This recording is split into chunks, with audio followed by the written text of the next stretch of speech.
Welcome to InterPartyConflict, the podcast where we answer your questions so you can have the best tabletop gaming experience possible. My name is Gabe. My name is Jeff. And we're going to answer your questions today. But first, I have a question. Jeff. Yeah? How are you doing today? Doing okay. We was up late last night playing some Pathfinder. Yep, that's true. Having a dog now, I have to keep to a pretty regular schedule, even on the weekends, just to make sure she gets out and goes to the bathroom and stuff like that. So, like, I still had to get up really early, and, like, man, that was tough. Yeah.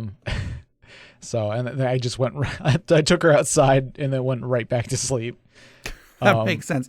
I find myself waking up we've had our dog for several years. I find myself waking up fairly often, not because, like, the dog needs to be let out, although that does happen too, but because, so we got a new mattress a few months ago, pretty comfortable. The problem is it's so comfortable now the dog is basically always in the bed. Like right. Yeah. He takes up so much of the bed now. Right. He, like, spreads out a lot more than he used to.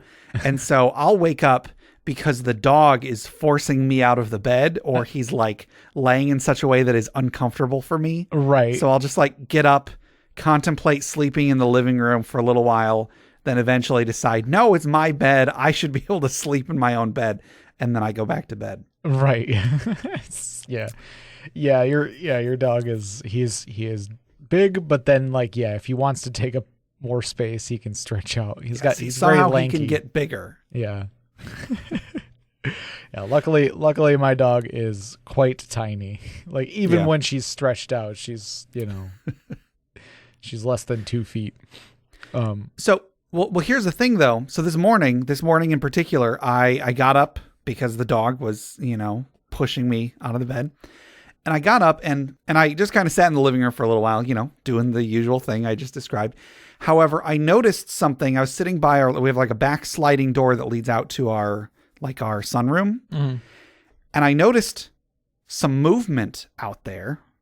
And I thought, well, that's really weird. So I, watched outside for a little while, outside in the sunroom, and there was a rat in our sunroom. Huh. Like, not one of our rats, right? A wild rat had gotten into the sunroom at some point, and it makes sense. There have actually been, over the last few days, there have been little signs that, like, something was going on. There were, like, spots where, like, in the corners, the carpet had been, like, torn at a little bit. Sure. Yeah. And so sure enough, there was a wild rat had gotten into our sunroom and had been out there for probably a few days. I'm not sure. Now that I knew it was there, I went out there and I looked at, to see if I could see any other signs. And sure enough, like, it's actually done some damage to some things in the room, which is unfortunate. But yeah, I went and I propped the back door open and then just sat by the door, by the sliding door for a little while. And after a few minutes, it got to the door and scampered off. Oh, okay. So, well, all right. Yeah, I don't know. It's never happened to us before. Yeah. Well, yeah, you had a cute little visitor. Yeah. A mischievous little visitor is how I would describe it. But well, you like rats, though. I do like rats, but the fact that just knowing that a rat got in without our knowledge and was causing damage and such, yeah. I wish we had caught it soon. I wish we had noticed it sooner, I guess. Right. Yeah. Like, yeah, as a homeowner, that's not fun, but yeah. Yeah. It's, to an extent, it is a pest. Right. Yes. Yeah. Right. Better than, like, a bugs snake. or, like, okay. Yeah. A snake would have been a lot worse. Yeah. Although snakes around here are, like, there's not many snake type of sure. species of snakes around here that are, like, a big problem. Yeah. I remember visiting my relatives in Virginia.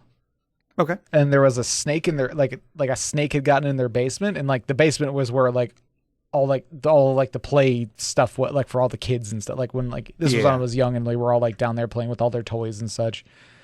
And then, like, we went out for dinner or something, came back, and then, like, oh, there's a snake in there. Like, that's not good. I was like, oh, that's fun. And, like, yeah. I don't know. Yeah. So, like, I think snakes are cute, but again, like, you got to be aware of the types of snakes that are around in your area. Sure. Anyway, anything else exciting going on?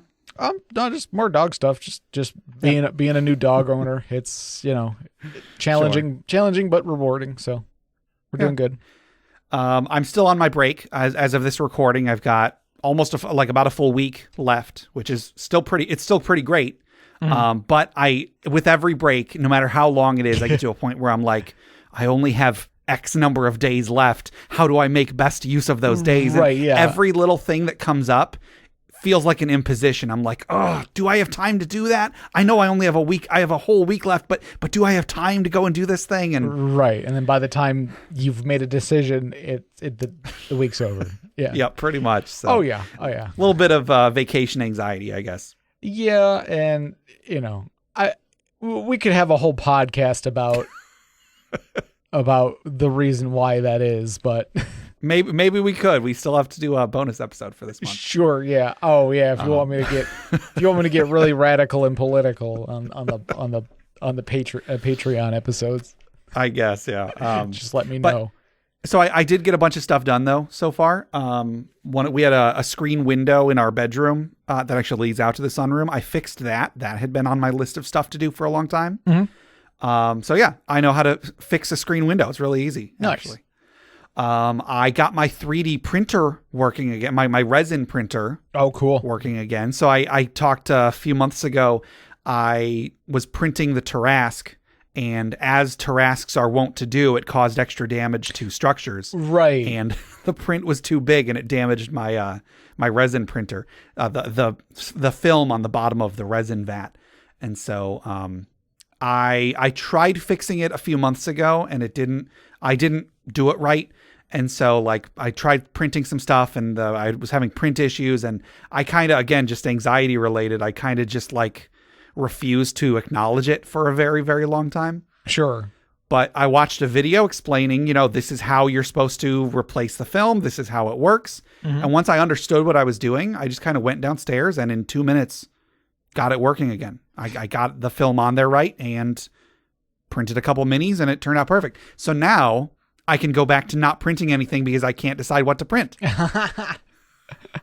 So the problem is I can't decide what to print. The problem isn't that the printer doesn't work. Right. Yeah. Yep. Just different. Yep. Different blocks. Yep. Yes. So, we played an extra game of Pathfinder yesterday. Yeah. We were usually only playing once a month, but I managed to finagle us an extra session. Maybe we'll get another session before I go back to work. It's pretty cool stuff. Yeah, it was a lot of fun. Yeah. So, yeah, you want to go ahead and get into this episode? Yeah, sure. Okay. So I want you to imagine, Jeff, in a previous episode, I don't recall if it was last episode or the episode before. I think it was 2 episodes ago, actually. Yeah, I think you're right. You had fallen into some quicksand, as pop culture led us to believe would be a big problem. Right. Yeah. However, luckily you fell down. You didn't, drown in the sand. You basically just fell into some perfectly intact underground chasm. Devoid of sand For some reason. And you noticed that there was a big dragon skeleton and a bunch of treasure. And so you surmised that you had found the dragon's hoard. So we kind of ended the story there, but that's not the end of the tale. Ooh. So you decided, okay, well, awesome. Let me go get some of this treasure and let's get out of here. Previously on the dragon's hoard. So you walked over to the treasure and you started to pick some up when you heard a noise behind you. Ooh, uh-oh. And you turn around. Woof. And you see that the big skeleton that you had seen when you first entered is now standing behind you. And the big toothy face is getting closer and closer. And you can see this glowing dark energy in its eyes. Ah. And you realize this isn't a dragon's hoard, Jeff. Do you know what this is? What is it, Gabe? This is a Dracolich's hoard.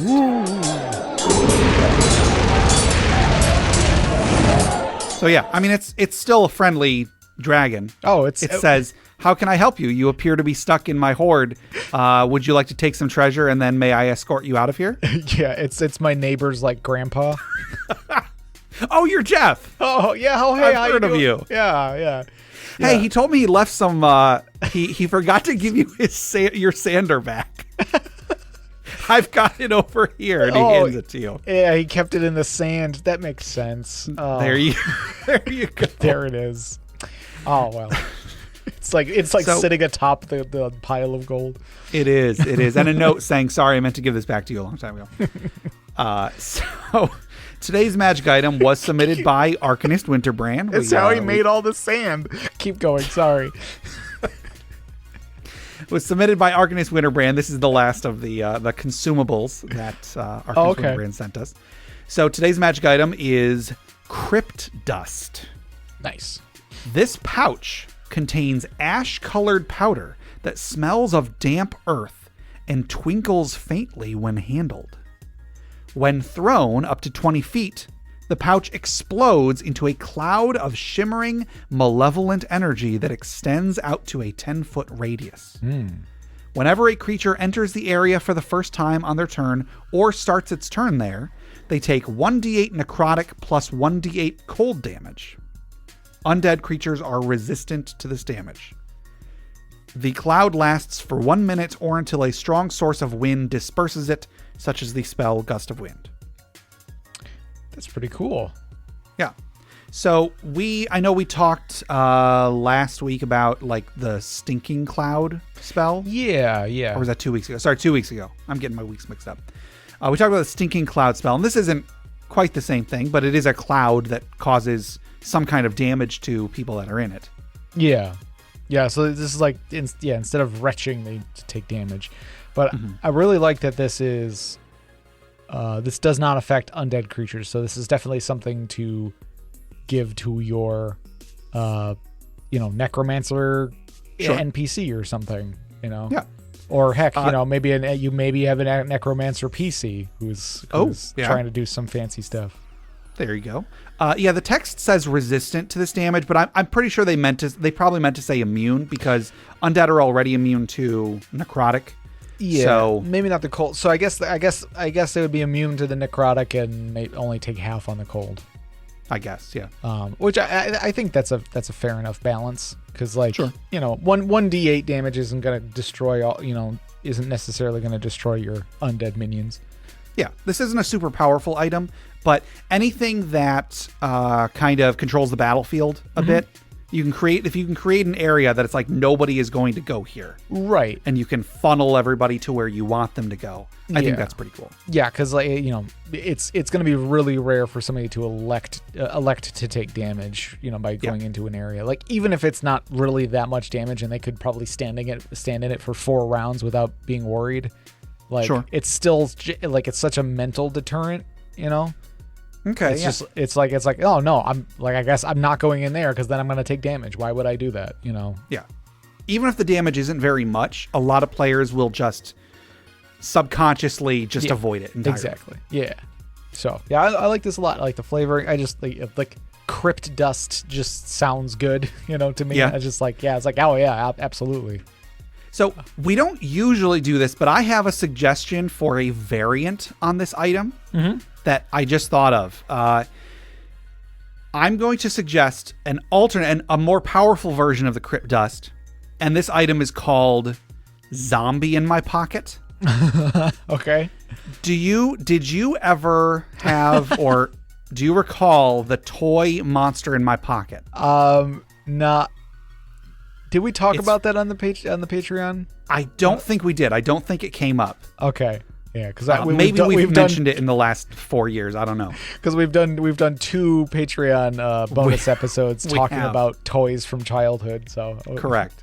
Well, so it's from when I was a kid. So like you're a year or two younger than me. So it might have been just barely before your time.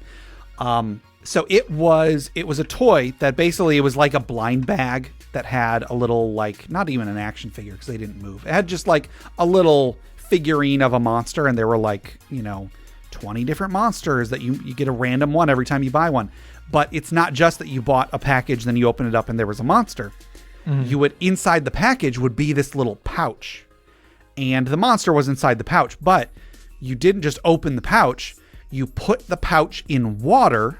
And when you put it in water, the pouch itself would dissolve. Sure, yeah. And then you would discover the monster inside. Right. So it was like a mystery. Which monster is in my pocket, you know? Oh man, there's like I'm looking this up, and there's like a multi-headed like dragon humanoid thing. Yeah, there were some pretty cool. There was also a TV show and a video game for the NES, if I recall.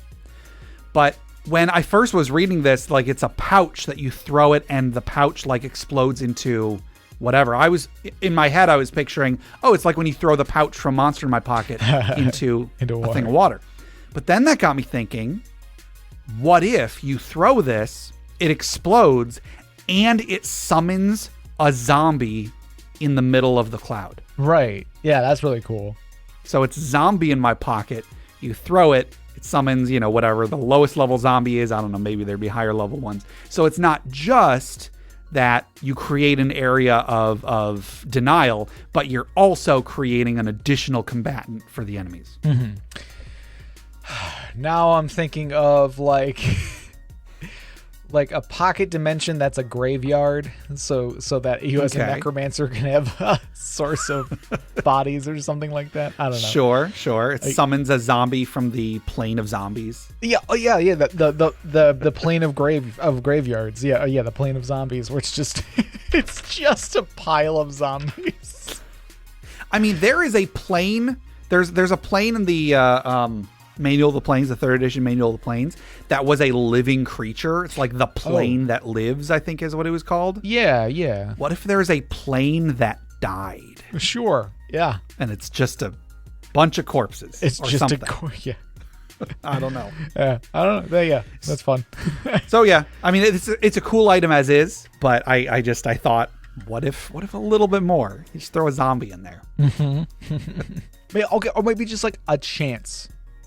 Okay. Like a roll of the dice, and sometimes a zombie pops out of it, Just adding that, like just a regular garden variety zombie, but it's like you would just roll a die and a zombie pops out on a like 5% chance.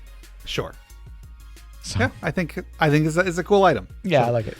Yeah, so once again, that was the Crypt Dust submitted by Arcanist Winterbrand. Thank you very much, Arcanist Winterbrand. Yeah, thanks for all the consumables. Yes, absolutely. It's always cool to get consumables because like consumables, they fill a different niche in my mind. Yeah, you know what I mean? Right, and like there's always the trope of like no one ever uses their consumables. But, sure. Yeah. It's like I think if you talk about it enough, you start fighting it. If you're aware of it more, you're more likely to actually use the. We need to raise awareness for consumable hoarding. Oh my god! I want to make pins. Go for it. All right, so that'll do it for the Dragon's Hoard. Jeff, if anybody else wanted to submit magic items for the Dragon's Hoard, or they wanted to submit questions for our main segment, or stories for the funeral pyre, retirement village, or laboratory, or whatever else, any other ideas for the final segment, how would they get those to us? They could send us an email at interpartyconflict@gmail.com or join us on our Interparty Discord at bit.ly/interpartydiscord. That's correct. And before we go any further, we have a giveaway to give away today.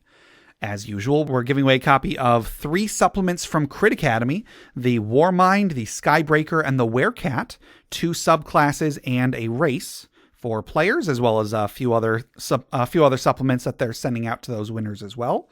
So it's a great bundle full of some cool stuff. So who is the winner of this Crit 3 bundle today? Today's winner is Zachary P. Winner. Gobble, gobble, gobble. Yes, congratulations, Zachary P. You should be getting that in your email pretty soon, within the next week or so. Be sure to leave Crit Academy reviews. I believe each of these products can be given an individual review. Please give at least one of them a review, preferably all of them. Read them over, let them know what you think. The more that they know about your thoughts, the more they can work on making better products in the future. And the more reviews they get, the more attention they'll get, and so on.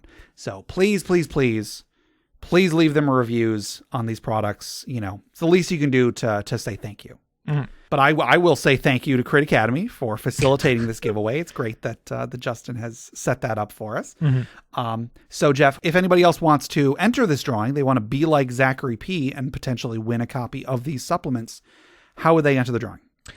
They can enter by sending us an email at interpartyconflict@gmail.com with Crit3 in the subject line. That's correct. Do you love Interparty Conflict? You know, the show you're listening to right now? Yeah! Then check out their Patreon at patreon.com/interpartyconflict. You can help support the show and get tons of bonus content too. Access hundreds of outtakes, dozens of short stories, periodic updates about the behind the scenes of the show, personalized media, a monthly Roll20 game run by Gabe himself, and more. Every month, Green and Red Tier patrons get access to the bonus podcast InterPatronConflict, where Gabe and Jeff cover a wide variety of topics. Join right now and access the most recent episode, which might sound a little something like this. I don't know at what point that stopped being a thing, but now he is always in the bed, especially ever since we got a new mattress. He is always there. He is always taking up so much space. He is always pushing me out of the bed. Every single night I have woken up since we got this new mattress. Every single night I have woken up and fought with the dog for space. Sometimes we go sleep in the living room. Yes, sometimes. Once I went to go sleep in the living room and Gabe was already in his chair asleep. Yeah. So it was, and so you got wasn't that within like the first week of you guys getting the mattress? Oh, he loves this new mattress. So you guys had got a brand new mattress, and there was a night where it was just Superhand sleeping in the bed. Yep. The important thing is he's happy. Once again, go to patreon.com/interpartyconflict to help out the show and access all that bonus content today. And then one more quick thing, check out the other podcasts on the Crit Nation Fellowship. Check out Crit Academy. The day when this goes out, their Kickstarter should still be up. I think it's up until the 29th of July. So It's coming up pretty soon. It's coming up, I think, in the week between this episode going out and the next episode. So please, please, please go check out this Kickstarter. As of right now, as of this recording, they have not yet met their goal. So please go check that out. Please contribute to this Kickstarter. This looks like Capes and Crooks, looks like a great supplement, great book. So go check that out, please. Mm-hmm. Also check out Brute Force and Ignorance. They're an actual play podcast on the network that have, they've been coming out with new episodes for the last few months, which is pretty cool. And then check out the other podcasts that are on hiatus. Check out D&D Character Lab, where Garen and Dan made characters and debated whose characters were better. And check out The Kind GM, which is another advice podcast for running a game. So go check out all that stuff, especially check out Capes and Crooks on Kickstarter. Enough of all that. Let's get into some questions, Jeff. All right. Our first question comes from Ravel G on email, and they ask, breaking the fourth wall in a tabletop RPG. What? Is that possible? Would it work? How would you do it? Yeah, so, let's say you wanted to run a tabletop RPG, D&D, Pathfinder, whatever, but you wanted to break the fourth wall. How would you do that? And I guess let's maybe explain what breaking the fourth wall is. Maybe you throw a hammer at it. I don't know. So when you see four walls, you count 1, 2, 3, 4, and the fourth one you hit it with a hammer. Right. No. So let's say you're watching a TV show, and some people are standing in a living room or something, and there's some sitcom, whatever. You are seeing 3 walls. There's the back wall, there's the left wall, the right wall. All the characters are doing whatever they're doing in front of these 3 walls. There is a presumed fourth wall, because if you're in a square room, there are 4 walls. But that fourth wall is between the characters on the show and the audience. Right. So when something, quote unquote, breaks the fourth wall, it's when they do something that draws attention to the fact that it is a work of fiction, that it is a TV show, that it is, so like having characters on a show reference the script, say, oh, why are we doing this? Oh, because it's in the script. Or if there have been lots of TV shows where the characters get teleported to, quote unquote, the real world, and they meet actual actors, or they find out that they are characters on a TV show. Yeah. I know that the TV show Erie, Indiana was a kids show that did something like that. Is actually their series finale did that. There was an episode of Supernatural that did that to great effect. The characters get teleported to, another dimension where they're the actors portraying their characters rather than the characters themselves. Mm-hmm. There takes a lot of different forms, breaking the fourth wall. So like, how could you break the fourth wall in an RPG? What are some things that you can do to play with the fact that it's a game? Maybe have the characters learn that it's a game or so on. What do you got? I mean, because metagaming is kind of a fourth wall break. Yeah, having characters use knowledge that they technically wouldn't have. Yeah, but the player has it, so therefore the character has it. That could be seen as fourth wall breaking. So, are you familiar at all with the Hunger Games series?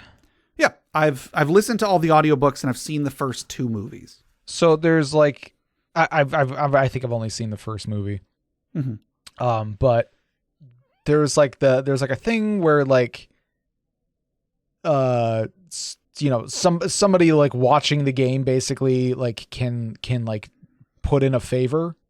Yeah. You know what I'm talking about? Like they basically like they might send in like a care package like into the the game. Send some food or some medicine or like a weapon or something. Right. Yeah. So part of me thinking like maybe like there's like a relationship between the player and the character more than just the player is playing the character, but like sure they can do favors.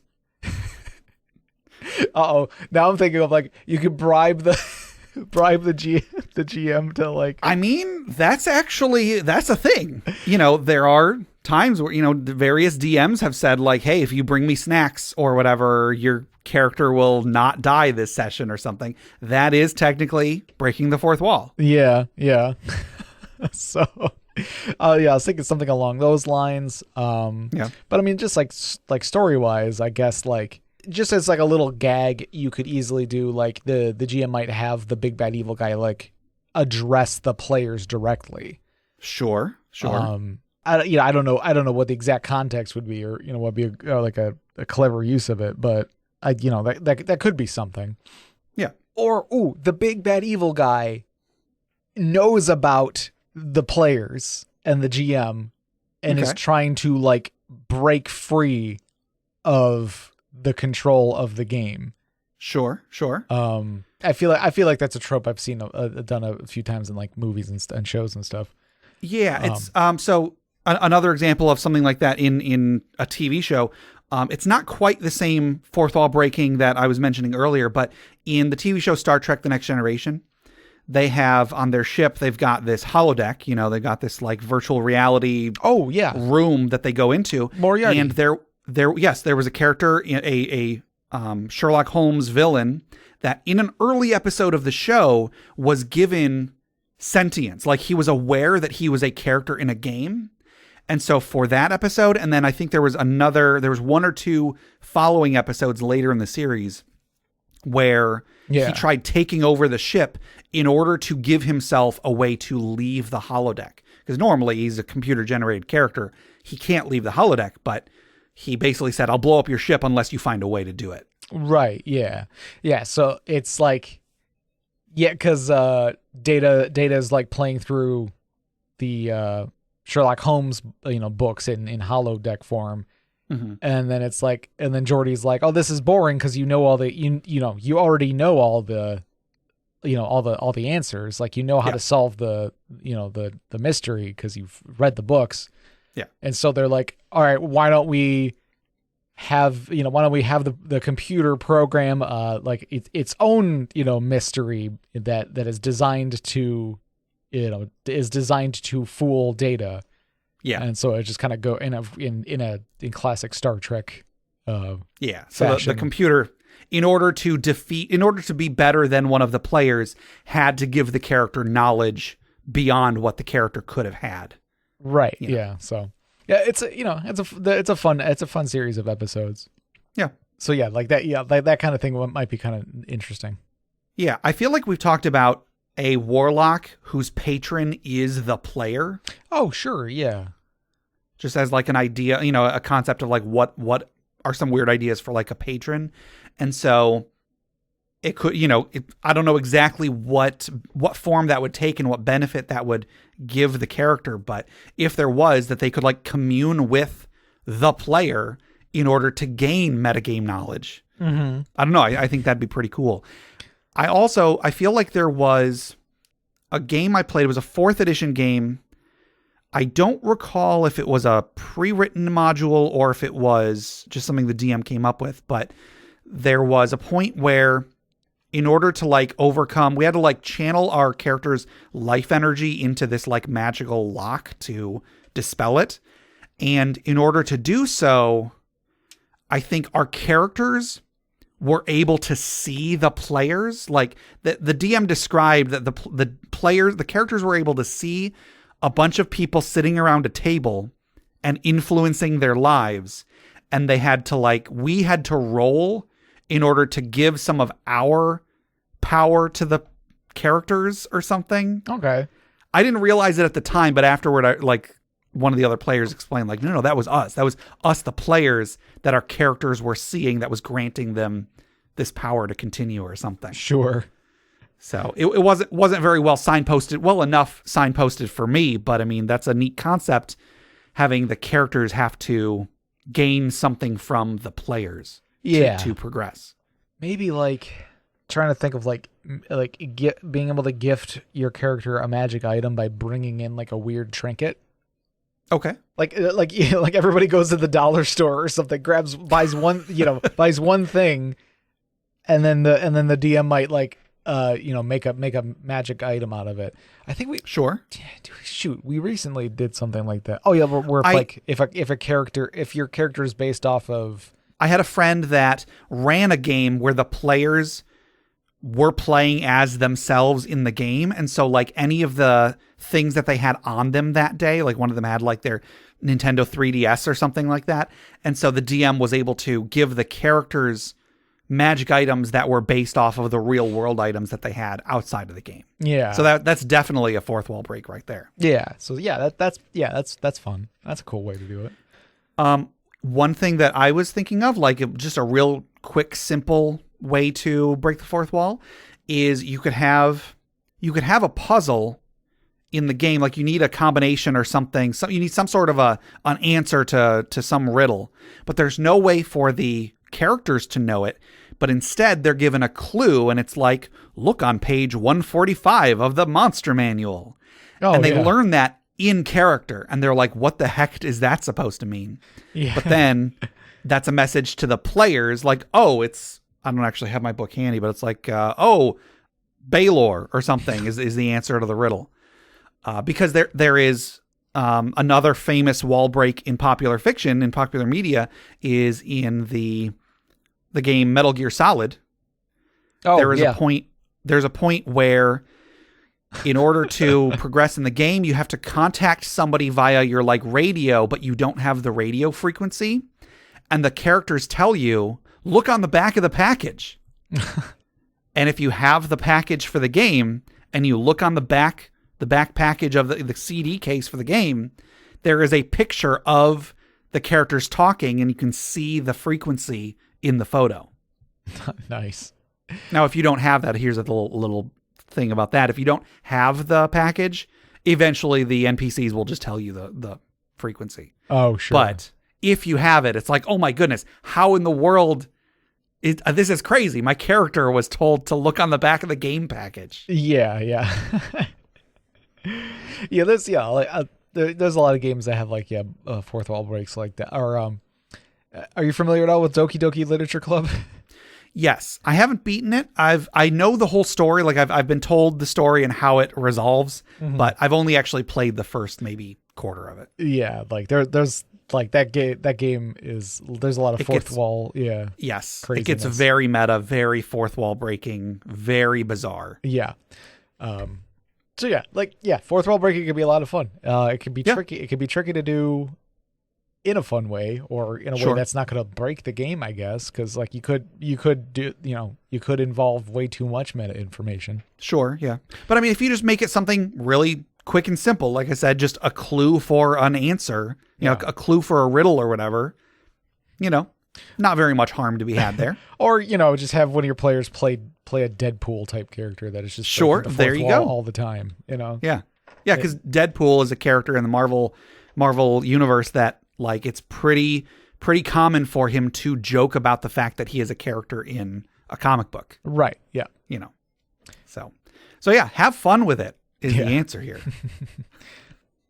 All right. Our next question comes from Pro RPGer on Reddit, and they ask, how much would you pay to have a professional gamer at your table? Yeah. So a long time ago, we had a question about paying and, you know, having paid DMs, like DMs that charge for their services. Yeah. And I'm pretty sure I posed this because I feel I have some mixed feelings about that. And I especially at the time, I was pretty critical of the concept just because like it views the DM as being a performer with the players as the audience, which in my opinion is a very cynical view of playing an RPG because in my opinion, the players it's not that the DM is doing this for the players. It's that everybody is doing this for everybody. Like everybody should be contributing to the game, to the experience and so on. True. The DM is doing most of the work usually, but that doesn't mean that the players aren't doing any of the work. I think at that point I had jokingly suggested, or just like, I don't know, I had unseriously suggested at what point do players get to charge for being a player, you know? Sure. And Pro RPGer, I'm pretty sure this was meant tongue in cheek, but I'm fine with entertaining the idea of it for a second. If there was such a thing as a professional player, what sort of money or where would you even go with that? Where would you start with that? Right. Because, hey, I'll say, when a player is good, it makes a noticeable impact on the game. Right. Yeah. Like, yeah, think into any time I've played a game with Chris. Dang. Yeah, absolutely. I feel like in a perfect world, I would pay Chris to be in my game. Right. Yeah. In a game. Well, because here, I will actually make a blanket thing. I don't like the idea of paying someone to be in a game at all. If you're going to be in a game with someone, I feel like you should all be doing it because you are all going to be contributing and having fun, and everybody's going to be reaping the benefits. So paying one or more people to be at the table is like Michael Jordan didn't get paid. He got paid to play basketball. He didn't get paid by the rest of the team. The rest of the team also got paid because they were doing it for an audience, and that audience was paying. Sure. So I don't really like the idea at all. I've come a bit of different distance from when I first had this opinion way back, you know, several years ago. But I feel like the whole space of paying someone to be at your table is a risky thing. It's a slippery slope. It's not as simple as it might seem at first. Yeah. So I don't think I would pay. I would have to have money coming in first. In order to be able to pay a player or a DM right to be at my game. Okay. But if I was in a situation where we were getting money in, I would absolutely offer to pay Chris to be in this game. Sure. Yeah, like, okay, so let's say that our podcast was like off the charts successful. Oh, you mean it's not? And you know, you've done a good job. Thank you. But I mean, like, you know, let's say if it was ridiculous and we were getting you know, some steady income, and we wanted to do that actual play podcast, and we wanted to do it regularly. But because of all the, you know, the extra time and prep and everything like that, like, you know, being able to schedule and stuff like that, it might help to be able to pay people to come and record. Sure. So, like, I mean, Critical Role, like, I don't know, like, the people that are on that, like, or those like that, those more mainstream actual plays. Yeah. Like, do they get paid? They I'm sure they do. I imagine they do. They get something. At the very least, they might get their stuff plugged or whatever. They might get they're getting. I feel like they're getting something out of it. Maybe not directly money, but right.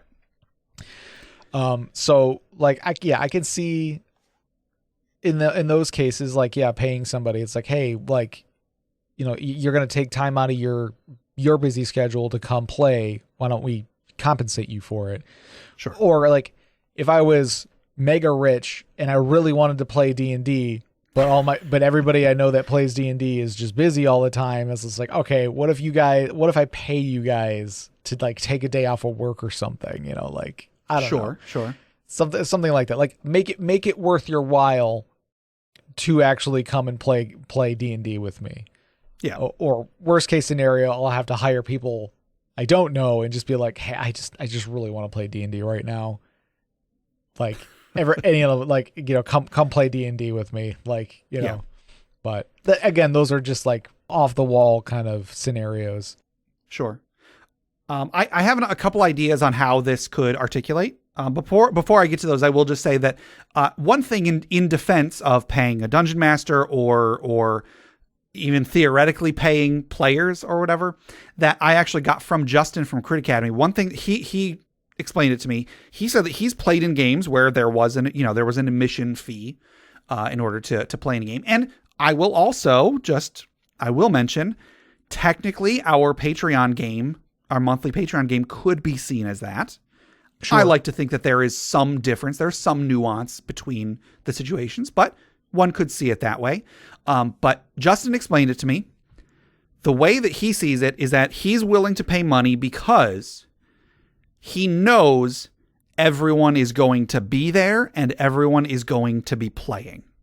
Sure. If you're just getting a group together with some friends or just some randos on the internet, some of them might not show up. Some of them might be late. Yeah. Who knows what might come up.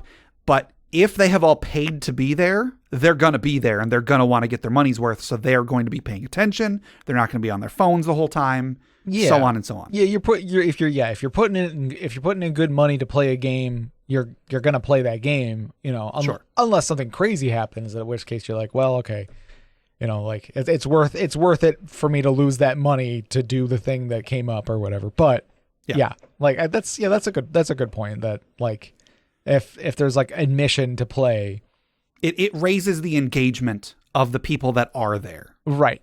But then it does add that sort of like, I paid good money to play Absolutely. this game and it's not fun. And like, or like, you didn't let me take this one feat I wanted to take. Yeah. Like, and I'm paying good money. You should let me take whatever, be whatever class, or take whatever ability I want. Yeah, no, I mean, that's exactly one of my complaints that I had for paying a DM back in the day. And even like with our Patreon games, that is something that is always in the back of my mind. Like we had to, a few weeks ago, last month's game, we had to postpone for various reasons. And the whole time I'm thinking to myself, like, people paid money to be here. I feel so bad even suggesting that we reschedule. Nobody gave me a hard time for it. I don't think any of them were bothered too much. But that makes me feel guilt over it in a way that would not have happened necessarily if there wasn't money being brought into the equation. So. Yeah, because if they pay their Patreon, month or whatever, and then you're like, oh, we have to postpone until next month, and it's like, okay, well, then I gotta pay again. And I mean, like in that case, you'd be like, well, everybody who was scheduled to play that month, like whether or not you cancel, I'm sure you'd be like, come on in, obviously. But like if, let's say we had to reschedule it and we rescheduled it for a day that someone couldn't make it. Yeah. In my mind, I'm thinking to myself, well, what if they feel like their donation is getting them nothing in return? Again, nobody has said this to me. I don't think anybody in the Patreon feels this way, at least definitely hasn't vocalized it, but I'm still worried about that. Yeah. And those of you listening, don't feel bad about vocalizing. Like Gabe is very understanding and very accommodating. So please, if you have any concern, if any of our patrons out there, if you have any concerns with the value of your donation, I am 100% open to all of that. Please talk to me about anything that's bothering you. Just, I want to make sure that all of our patrons feel listened to and feel appreciated because you are all amazing. Yeah. Yeah. Anyway, enough of all that. Please go to patreon.com/InterPartyConflict. Anyway, so let's say, so I've two different scenarios for how paying a professional gamer could arise. One of them I think is a more realistic thing, and one of them is a less realistic thing. So let's say you're gonna be making an actual play podcast or something like that, and you know for a fact that it's gonna be bringing in money somehow or another. You know you already have an audience. You know that there's gonna be ad revenue or whatever. And so let's say you're going to be running it and you've got 4 players. What percentage of whatever money is coming in do you think should go to the players, like each individual player? Because I think it's pretty understood. The DM is usually assumed to be doing more work, session to session. That's not necessarily always going to be the case. Again, with very active players, the players are going to be doing some of the work, theoretically. But let's say you're going to be running the game. You're probably going to, it's understood you're going to be getting the biggest share of whatever. But let's say, again, you and 4 players, how much does each player get paid? Right. And I mean, like, this is not something that we've ever dealt with. For the record, our Patreon has never really, like, it's gotten in money, but the vast majority of that money has just gone to paying hosting and buying new equipment and advertising and stuff like that. There hasn't really been a point where either of us has gotten, quote unquote, paid. Right, yeah. For doing this podcast. So we've never even had to be like, okay, Jeff, how much money do you get compared to how much money I get? Right, yeah. So all theoretical. But just a ballpark or eyeball it, whatever kind of ball analogy you want to use. What would you say is the amount due to a player at a game that is somehow monetized? Yeah, I don't know. It's like it's not an easy question. I know. Well, yeah, because I mean, it really gets into like how much is anybody's time worth, and like is this somebody's like income that they live on? Well, I mean, I don't know. We don't have actual numbers here. I'm not saying like they're making X $1,000. Right, but you're just saying compared to a DM. Yeah. A DM with 4 players? Sure. Unless there is some other number that would make it easier for you. Well, no, okay. So I'm thinking like shares, right? So okay. Like everybody gets a share, but then like the DM gets an extra share for every 2 players or something.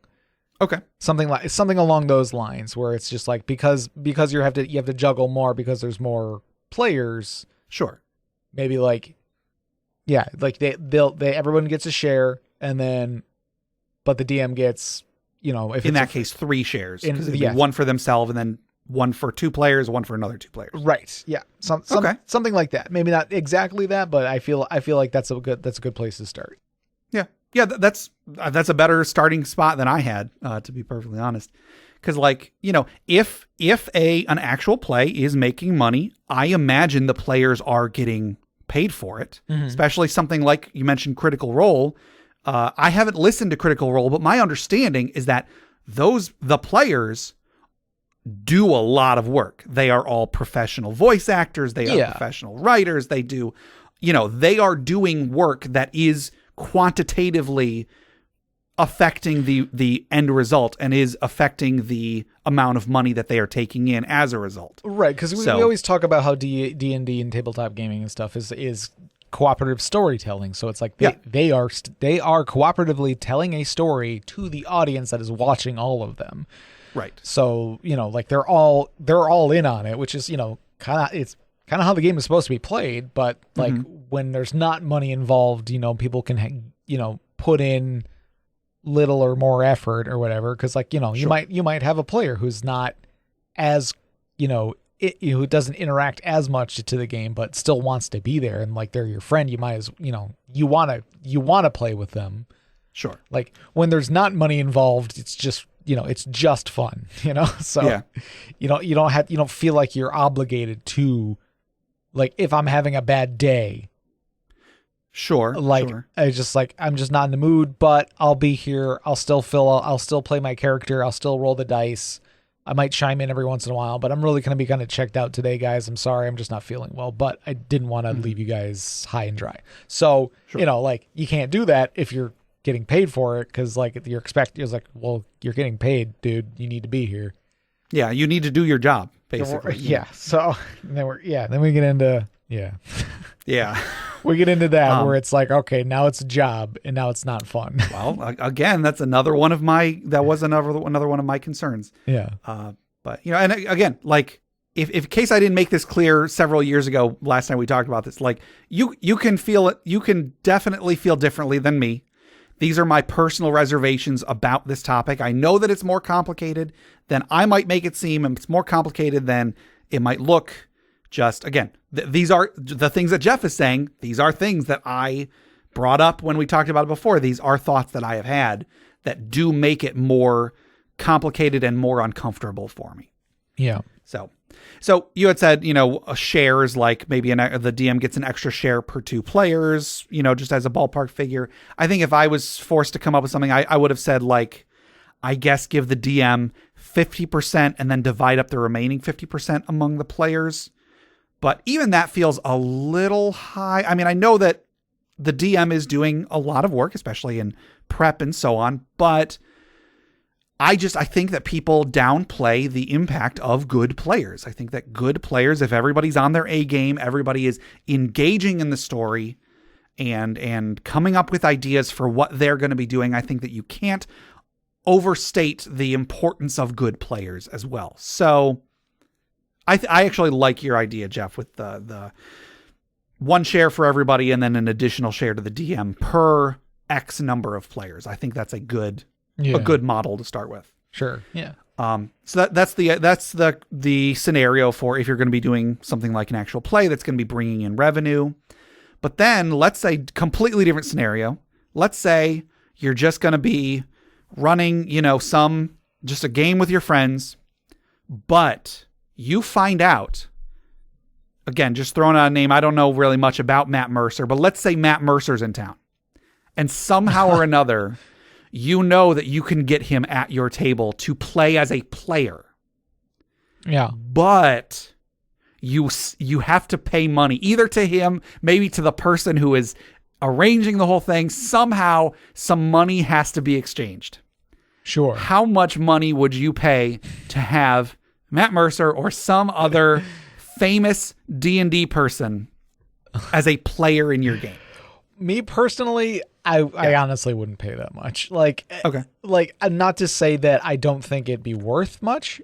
Sure. I think two plenty of people that'd be worth a lot of money, and I'd be like, oh, awesome, cool, like do that. Like if somebody paid $5,000, to have somebody to play for a couple hours. Sure. Like I wouldn't be like, why would you do that? I'd be like, wow, that sounds fun. Like that, like that's a really cool thing that you did. Like it's definitely going to be something they're always going to remember. Right. Exactly. It's like the Cameo. Oh yeah. Are you familiar with Cameo? Yes. Lisa got me a Cameo last year, in fact. Oh yeah. Tezande. Oh, that's right. It was so good. So, I mean, it's a neat thing. Like all it is like some celebrity sits in front of their phone or computer or whatever for a few hours a day and like records these little clips that just like, happy birthday, Justin. Your friends really like you and say you're a great person. Have a good life. And like, that's it. Like, they'll be sitting in like their home office, like they haven't showered or shaved or whatever. Like, but some of them do it better than others. And yes, a lot of them have not bathed, have not groomed themselves. And I'm not judging. I'm not really not judging. Like, I appreciate the ones that put the extra effort, but I don't judge the ones that don't. Like, I'm just like, what? Sure. Like, whatever. Like we're all just trying to survive here. I guess. So yeah. So it's kind of like that where it's like, oh, who would pay $450 for Paula Abdul to send you a birthday, a birthday message?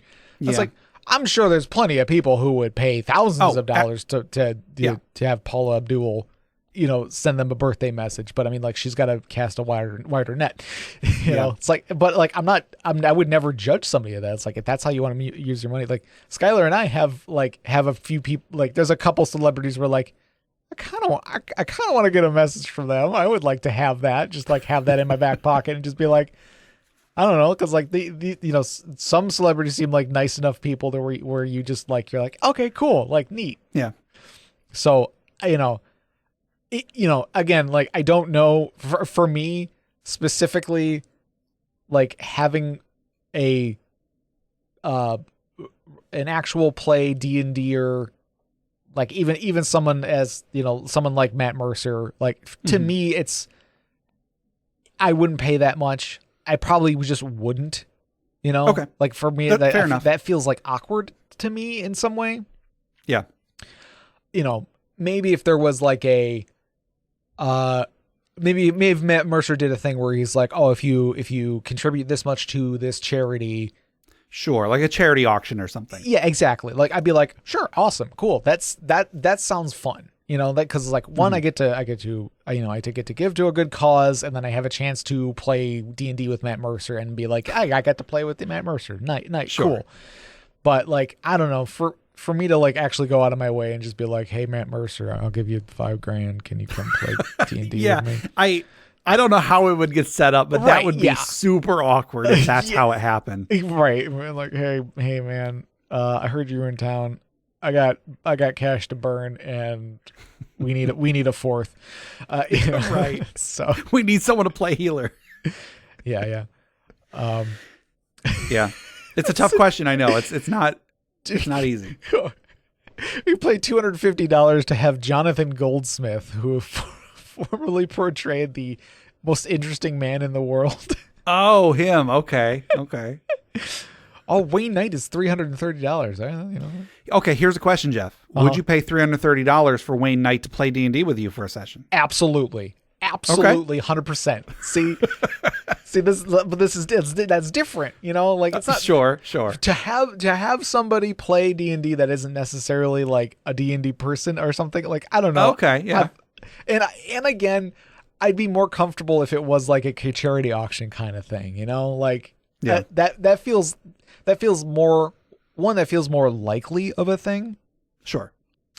And I don't know. I would feel a little less like, I don't know. I don't want to say dirty about it, but like, I don't know. I understand. I totally understand. For some reason, it feels better. Not just because it's a charity. They would be like a charity thing, but it's like, I feel like it does sort of take a little bit away from that like awkwardness of paying for D&D.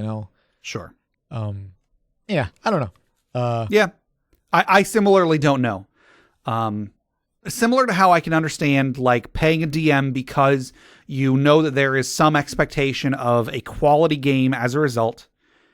I do think that in a similar vein, paying a player, if it is guaranteed that they will be engaging, that they will, pay attention, that they will do their best as a player, like the best player in the world, I think is worth money at a D&D game. That being said, I still wouldn't pay because I wouldn't pay for a DM in the first place. Like if it is an explicit, give me money and I will run a game for you. I'm not that hard up for D&D. So yeah, I wouldn't. To answer the question, how much would you pay? I wouldn't, similar to what Jeff was saying. There's a lot of reasons, and a lot of reasons I think I have covered here as to why not. So yeah, I think that'll do it for our regular questions for today. I think that was a good pair of questions that we just did. So thank you to Ravel G and Pro RPGer for those discussion questions. So we do still have our social media discussion questions, though. Our last social media discussion question was, who is the most memorable shopkeeper your character has ever met? Do you recall your answer, Jeff? I don't remember if I had an answer. Like, I can almost picture a time when there was like when we did something with a shopkeep or something, but I can't remember. But I do recall what what you mentioned which was like there was like a side mission you did with Steve. Yeah. In the Age of Worms. Where the shopkeeper he actually ran 2 shops, and he ran them each under a different persona, and they were at war with each other. Right. Yeah. So that's a lot of fun. Yeah, I mean, that pretty much for me. I feel like in this Pathfinder game that Jay has been running, there have been some interesting NPCs, I think some of which have been shopkeepers, but we haven't played enough for me to, like, I don't remember their names offhand. And, hopefully we can get some more of that pretty soon and, build up some more memories with them, I guess. Yeah. Over on Facebook, Dan W. says, it was a generic shopkeeper in Phandalin. Looked like a normal guy, bog standard description, but our DM had a really hard time doing certain accents and would often waver between several. This guy started off as Scottish, then Irish, then English, then Jamaican, and for good measure, he threw in some German as we were all cracking up laughing. This was the birth of wandering accent syndrome, a disease that infected many people of the towns we would visit from then on. Brilliant. That's pretty good. That's a memorable shopkeep right there. Yeah. Sean M. says, I don't think we've had a memorable one. I've played one as a GM. His name was Zed. He was sort of an interdimensional Mr. Mixie Spitlick, which is the character from the DC universe that messed with Superman, I guess, like played pranks on Superman. Oh, okay. He arrived while the players were stranded in the ocean on a rowboat. He had told them they might want to restock given where they were going to end up. When they asked questions of him, he said, "Oh, it's against the rules for me to tell you." Possibly a fourth wall break. I'm not sure. Right. Martin P. I don't think Martin P. has ever responded before. Martin P. says, in one campaign, our party frequented a shop run by dwarven twin brothers, but we never saw both at the same time. Only one of them who was always talking loudly to his brother, who presumably was someplace else in the shop. We actually never managed to prove that the second brother didn't exist. That reminds me of the show Reboot. Okay, yeah. There's a diner that they go to in a few episodes.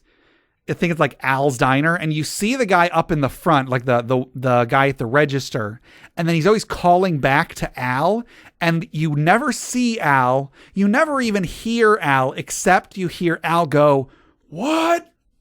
Right, yeah.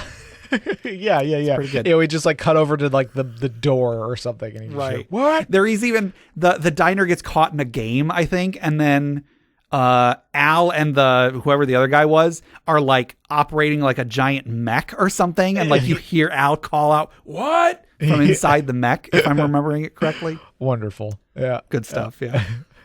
Classic. Adam B actually linked a couple of his players, I think, to ask their opinion, and they both said the hag. Adam B then went to explain, I had an ancient hag run a shop in our first major campaign, meant to be a random curio shop, which turned into a player favorite. She had the ability to open a door to her shop in any plane of existence. Think Howl's Moving Castle. She stocked magic items and character sheet changing abilities, but she didn't trade in coin. Instead, she would trade in favors, memories, or stats. She was charismatic and managed to entice several of the party into deals with her. She has just taken an interest in the party in Campaign 2, but has not made an appearance to them yet. That's pretty cool. Mm-hmm. Over on Reddit, we got a couple. Alstar the Minotaur says, I would have to say the most fun shopkeep, or in this case, shop family, was in my girlfriend's campaign. One of our players was playing a very gruff, no-nonsense gnome fighter. While we were in town, we got to meet his family. They were all very chipper and gregarious, very much the opposite of his character. They also owned and operated pizza and ice cream shop in town. It was really jarring to have this delightful family and then old sourpuss in our party. The mental gymnastics I had to do to try to justify his character's personality quirks would have won me a gold medal. It's pretty good. I really like when there's NPCs that are part of, a family member of somebody in the party, and then it becomes, a big thing. I think that's a lot of fun. Yeah. Pruno says, my twitchy, creepy charlatan in Sharn just pops in randomly and had a trench coat full of magic items. He would turn the corner and leave. The PCs would try to follow him only to see something crawling up the wall. Later, when the PCs being pursued by the mob, they saw him eating garbage from a trash can. He tried to extort them, knowing the all-powerful He tried to extort them, knowing the powerful Boromir clan was after them. When the PCs attacked him, he erupted from his flesh, revealing to actually be a giant roach thrall. The party then squashed him and took his smelly inventory. You had me up until roach thrall. Then I'm out. Over on Twitter, we just got one. Polka Dancer says, when I ran the Lost Mines of Phandelver, I made the mayor sound like he was always eating. The best was when I would bring candy to chew on while the party talked to him. While not a shopkeeper, he was definitely the most memorable for the group, if not for the best reasons. I've been there. I remember at one point I gave, there was a ghost that somebody was encountering. They were eating Ghost Touch Now and Laters because I was eating Now and Laters, and made sense, I guess. Gabe, yeah. With his Now and Laters. Yep. Oh, goodness. And then over on Discord, we got a couple. Debrasor says, a dragon that had numerous magic items from defeated adventurers, but preferred gold. That's pretty cool. When, it's a monster that's selling you magic items that they got. Lone Wolf Nate says, I can't really think of any interesting shopkeepers that I've come across, but in our first taproom game last night, there was a wizard-looking guy who came into the guild hall hollering about a cat, and he was an interesting and strange individual. Yeah, that's pretty good. Collins B says, my first DM had his first DM come in as a guest NPC that was Merlin, who owned a shop, and he would come up with magic items on the spot based on what the characters were looking for, but never would give them what they actually wanted. Such as a character asking for something to put in a man cave, and Merlin offering a neon sign of the words man cave that opened a pocket dimension into an actual man cave complete with pool table. I mean, I'm just going to say that. That's pretty good. That's what I want right there. Or asking for a scroll of telepathy, and Merlin coming up with a paper plane that if you wrote someone's name on it, you could then speak to them through telepathy, but were unable to turn it off. All the items were incredibly broken, but it was a fun experience. That's cool. That makes me think, like, because we've had the question a long time ago, like, what magic item would you want to have in real life? And one of the ones I was thinking of would be portable holes, so that I could have a pocket dimension, so I could basically have my computer desk and everything in there and just bring it with me wherever. I just have I just have a power cord I can so when I open it up, I can just take the power strip cord and plug it into wherever I'm at. That's pretty good. Imagine if you could, let's say you could have a extra dimensional space you could park your car in. Right, yeah, so that you could just basically just take your car in your pocket wherever you went. You wouldn't have to worry about parking. That would be amazing. Yeah, you always have your car with you. Yeah, that'd be really good. I would like that a lot because, sometimes if I'm going out with people and it's I kind of want to head home, but I have to wait for so and so to be done or whatever. Sure, I just be I'll just pull out my car. And then we just got one more. Stiltskin Koopo 84 says, I sat in on a game where the DM had apparently been running this Robin Williams style Street Curiosities vendor NPC. The slightest syllable in that voice made all of the adventurers' eyes roll and smiles spread across their faces. I also knew a DM to commonly use a large blue minotaur bartender with cool jazzy shades. That's pretty good. Got some good responses there. Yeah. So that was our last social media question. Thank you, everybody who wrote in. Our next social media question is, have you ever stumbled upon a secret door by accident? Jeff knows what this is referring to. Yeah. In our game last night, we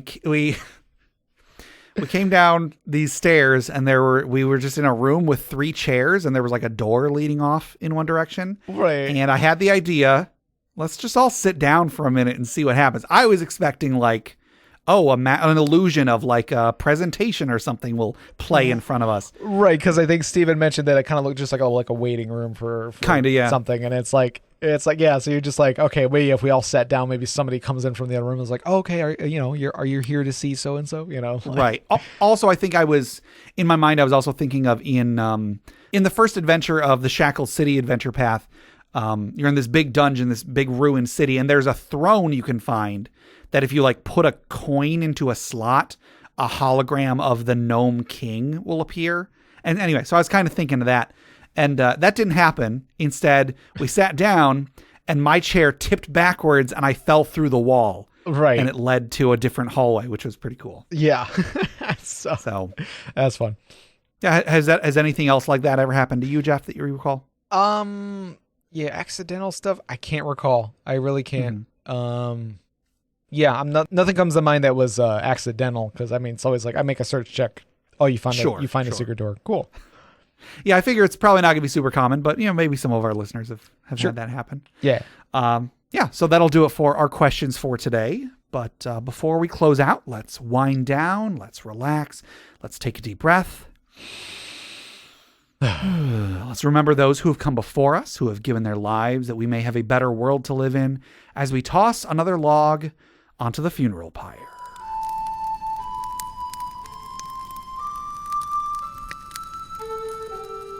Today's funeral pyre was submitted by Trevlix via Reddit, and it's a short one. Blew on Asmodeus's belly. Exploded. Gave Asmodeus a raspberry. I guess. Yeah, that makes sense. Okay, so yeah, like a little kid or whatever. Yeah, you blow on their belly and it makes them laugh. Sure. What do you call that? Like, do you call that a raspberry? Raspberry. Yeah. We called them zerbits. I was about to say I've heard that name used before. I don't know where that comes from. I have no idea, because like it's just such a weird word, and I'm like, but it's something we always used. But then like I heard raspberry, and like I heard that we used more, and it's more specifically like the noise, like you give them the raspberries. So I don't know. We call them zerbits, and like thinking back on, I'm like, what even is that? Like, what is that? Like who? Like I was never sure if that was something that we just made up. No, so it's on Urban Dictionary, and thankfully it is the only definition. Oh, God. The act of allowing one's lips and cheeks to vibrate while pressed firmly against a bare abdomen and exhaling forcefully. It usually elicits many giggles and protests from the victim to stop. Synonym, belly bubbles. I've never heard that before. Belly bubbles. So whatever you're going to call it, I guess, doing a zerbit or a raspberry or a belly bubble on Asmodeus's stomach is probably not a good idea. Sure. So I guess let's raise a glass in memory of Trevlix's character, as we say. I'll try to record a better one in post, or maybe I won't. Anyway, clink. All right, that'll do it for today. To submit questions for us to discuss, items for the Dragon's Hoard, or stories for the funeral pyre, please email us at interpartyconflict@gmail.com. For show notes, links to media mentioned on the show, and running lists of questions and magic items, go to interpartyconflict.com. Join the discussion on social media. We're on Facebook, we're on Reddit, we're on our Interparty Discord, we're on Twitter at InPartyConflict. Check those out for our weekly social media questions. Your answers might end up on the show. You can find us on the podcatcher of your choice. We are on iTunes, Google Play Music, Stitcher, YouTube, Spotify, anywhere you download podcasts. Please rate, review, subscribe, or just tell a friend. If you'd like to support the show monetarily, check out the rewards at patreon.com/interpartyconflict. We have a few different tiers, so anything you can spare, even $1 a month, would go towards making the show better, and you'll get bonus content for it. Jeff, tell us about FriendQuest. FriendQuest is a YouTube channel where you can watch us play video games. There you go. Also head over to bit.ly/interpartyconflict to take a short survey about our show. What you like, what you don't like, etc. And just for taking it, you'll get 2 free printable board games courtesy of the great people over at hollandspiel.com. And our music is made by Boxcat Games from Nameless the Hackers RPG. So, Jeff, until next time. Yeah, what do you think of that, Dustin? How crazy would that be if somehow we had it set up so that each person heard their own name? Get to work, Gabe. Oh, no.